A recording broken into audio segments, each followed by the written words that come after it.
रामकृष्ण हरी विठ्ठल केशव. जनावरं, मग ते शेळी असेल, मेंढी असेल, गाय असेल, म्हैस असेल किंवा यांची पिल्लं असतील, ही पिल्लं लहानपणीच ताट होऊन म्हणजे सगळंच ताट होतं, शरीरच ताटलं जातं.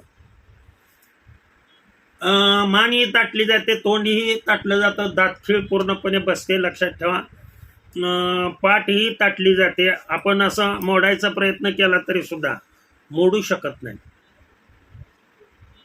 असं करून 3-4 दिवस बिछाण्यावर पडतं आणि ते मरून जातं, जाग्यावर मरून जातं.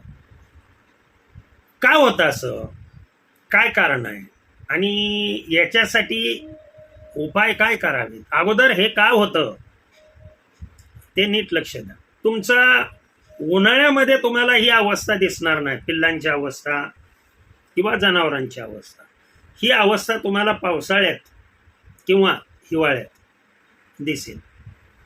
बऱ्याच जणांचे 4-4, 5-5, 10-10 पिल्लं जाग्यावरती यांनी खराब होतात. एक म्हणजे हा टेटॅनस, ज्याला आपण धनुर्वात म्हणतो, तो असू शकतो.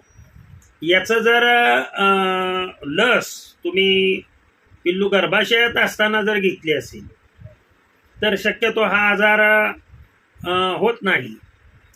परंतु हा आजार वात आणि कफ, त्यातल्या त्यात वाताचा प्रकोप जास्त झाल्यामुळं लक्षात ठेवा हा आजार होतो.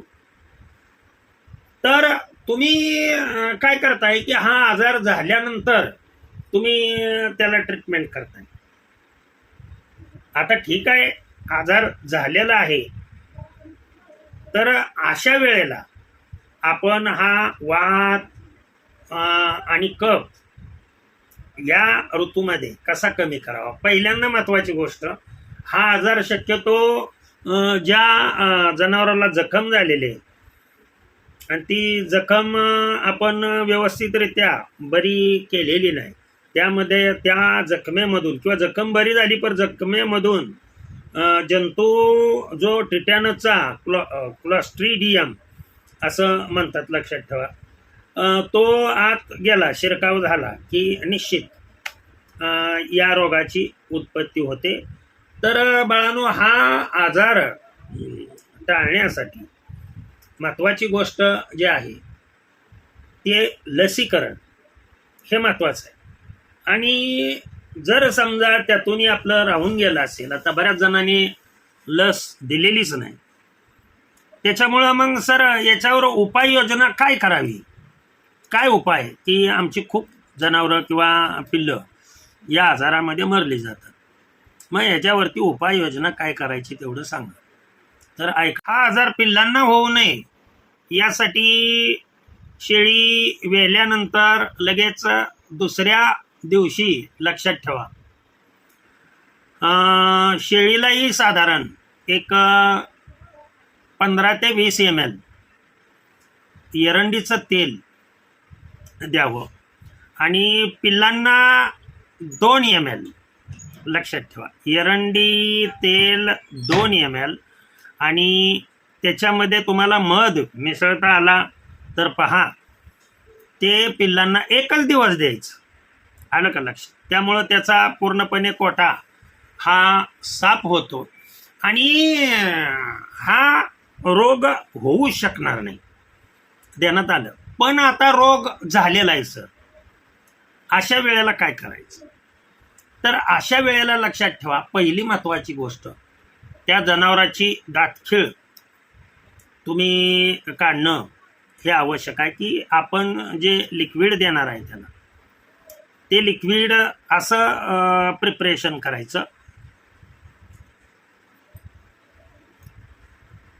3 लसणाच्या पाकळ्या बारीक कुटून, एक छोटासा आल्याचा तुकडा, अर्धा चमचे जिरे, अर्धा चमचे धना पावडर, लक्षात ठेवा हे पदार्थ लक्षात ठेवा,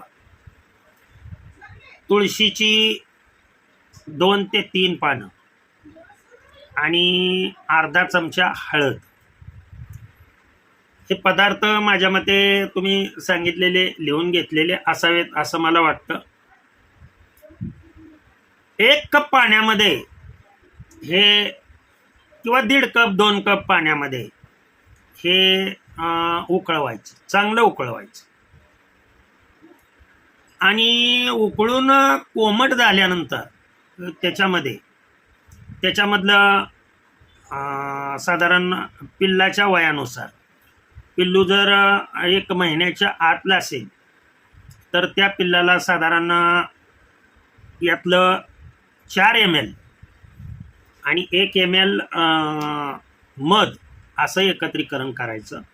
आणि हा डोस त्याला दिवसातून 4 ते 5 वेळा द्यायचा. लक्षात ठेवा या गोष्टी. तुमचं ते जर पिल्लू वाचवायचं असेल तुम्हाला, तर या सांगितलेल्या क्रिया तुम्ही करणं आवश्यक आहे. हे 3 ते 4 वेळेला द्यायचं आहे. पिल्लू जर समजा मोठा असेल, म्हणजे महिन्याच्या पुढील पिल्लू जर असेल, तर त्याला हे 10 ml आणि 2 ml हा मध हे एकत्रित करायचं आणि दिवसातून 4 ते 5 वेळा हे द्यायचं. आता आणि थंड पदार्थ कोणताही द्यायचा नाही, कोमट स्वरूपात असतानाच हे त्याला द्या. जवळजवळ त्याच्यामधला वाद जो आहे की जो मसल्स टिटॅनी असं म्हणतात याला, ताट झालेले असतात, मसल ज्या ताट झालेले असतात त्या मसल्स हळूहळू म्हणजे त्यातला वायू कमी कमी होऊन आणि कप न वाढता हळूहळू ते पिल्लू हालचाल करायला किंवा मान हलवायला वगैरे सुरुवात करेल. आणि अशा स्थितीमध्ये तो ब्रेनपर्यंत गेला तर पॅरालिसिसचा अटॅक बी येऊ शकतो. त्याच्यामुळं लसूण काय करायचा, असा हातामध्ये कुडी चुरायची आणि त्याचा वास 1 तासानी 2 तासानी 1 तासानी 2 तासानी त्याला लहान पिल्लू असेल तर नाकाला द्यायचा. कापूर आणि ते एकत्रित करून दिलं तर अतिशय उत्कृष्ट. लसूण आणि कापूर एकत्रित करायचा आणि त्याचा वास जर त्या पिल्लाला दिला तर हा वायू कमी होऊन तुमचं पिल्लू जे दगवणार आहे ते जगलं जातं. मी वात कशामुळे होतो तेही सांगितलं तुम्हाला, किंवा ही अवस्था काय येते तेही सांगितलं. आणखीन ही अवस्था आणखीन दुसरी महत्त्वाची गोष्ट कशामुळे येते ते पहा. दूषित पाणी पिणं, ह्याच्यामध्ये पावसाळ्यामध्ये किंवा हिवाळ्यामध्ये थंड पाणी पिणं, त्या जनावराकडून थंड पाणी पिलं जातं, कप वाढतो, वात वाढतो आणि पॅरालिसिसचा झटका येतो. लक्षात ठेवा. त्याच्यामुळं हे होऊ नये असं जर वाटत असेल तर जनावरं ही हिवाळ्यामध्ये तर त्यांना जेणेकरून थंड पाण्यापासून ती वेगळी राहतील, म्हणजे थंड पाणी त्यांच्याकडून पिलं जाणार नाही. हे प्रिकॉशन जर तुम्ही घेतलं. आणि लहान पिल्लासनी काही समजत नाही. लक्षात ठेवा.